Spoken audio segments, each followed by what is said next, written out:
দিন শেষে সোশ্যাল মিডিয়াগুলোর একমাত্র গোল হচ্ছে বিজনেস। আপনি বলতে পারেন আমি তো সোশ্যাল মিডিয়া ফ্রিতে ইউজ করি। Well, let me explain. If you are not paying for the product then you are the product. আপনি যদি কোনো প্রোডাক্ট ইউজ করার জন্য পে না করেন তখন আপনি নিজেই একটা প্রোডাক্ট। এক্স্যাক্টলি, সোশ্যাল মিডিয়াগুলোর সবচেয়ে বেশি যেটা দরকার সেটা হচ্ছে আমাদের অ্যাটেনশন, যেটা তারা তাদের অ্যাডভার্টাইজিং ক্লায়েন্টসের কাছে সেল করবে। সুতরাং আপনি এবং আপনার অ্যাটেনশনই হচ্ছে তাদের বিজনেস ক্যাপিটাল। এটাকে ধরে রাখার জন্য তারা এভরি সিঙ্গেল চান্সকে কাজে লাগায়। সেটা করতে গিয়ে আপনার কি ক্ষতি হলো, আপনার কি লাভ হলো, দে জাস্ট ডোন্ট কেয়ার।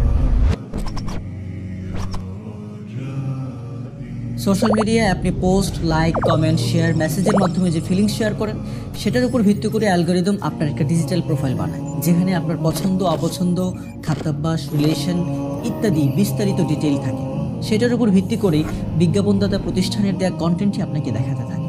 আপনি হয়তো খেয়াল করেছেন যে রিলটি আপনি একটু বেশি সময় ধরে দেখছেন, পরবর্তী সময়ে সেই ক্যাটাগরির রিলসই আপনার সামনে বারবার আসতে থাকে।